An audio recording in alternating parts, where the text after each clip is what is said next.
On a identifié pour l'instant environ 200 enfants scolarisés en primaire qui auraient de très grandes difficultés, voire l'impossibilité de rejoindre leur école faute de transport scolaire. Le maire de Camopi envisageait, sous réserve de l'accord du rectorat, de déployer dans certains écarts, dans certains hameaux de Troisseau, des antennes Starlink qui nous permettraient de faire ce qu'on a fait dans d'autres situations de crise, c'est-à-dire du vidéo enseignement. Il se trouve qu'il y a des enseignants qui sont aussi sur place et donc vraiment l'engagement qu'on prend, c'est de traiter au cas par cas le plus rapidement possible les situations pour garantir à tous les jeunes Guyanais l'accès à l'école. Et ensuite, l'alimentation, j'ai demandé le concours des forces armées pour qu'il y ait des vols aussi en CASA à destination de Camopi, à destination de Grand Santilles, à destination de Maripasoula pour augmenter la capacité de fret et assurer la continuité de l'approvisionnement alimentaire. Nous, ce qu'on craint, c'est que cette question de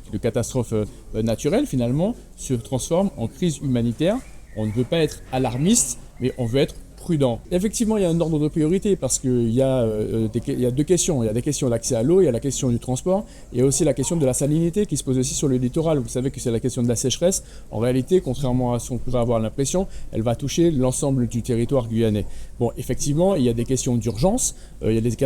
C'est notamment la commune de Grand Santilles, la commune de Maripasoula et la commune de Camopi, en particulier le sud Guyane. C'est-à-dire que les écarts, les villages amérindiens en particulier sur le sud, sur le Haut-Maroni et Troisseau. Ce sont les priorités avec les priorités des questions de transport, des questions d'acheminement, d'eau notamment, mais de denrées alimentaires. Mais de toutes les façons, le sujet aussi, c'est de se dire il ne faut pas que cette crise, qui est quand même une deuxième crise dans l'espace de 2 ans, soit comme un signal d'alarme pour dire qu'on est en train de s'installer dans un système de changement climatique. Là, l'objectif, c'est de dire que nous sommes déjà prêts à monter en puissance dès la semaine prochaine, mais déjà, dès le 23 novembre, c'est-à-dire dans 3 semaines, on va encore monter en capacité. Et s'il le faut, nous sommes déjà préparés. Si la crise devrait durer, on espère qu'elle durera le moins possible, mais à encore augmenter nos capacités pour qu'à aucun moment ne se pose de problème d'approvisionnement dans les communes de l'intérieur.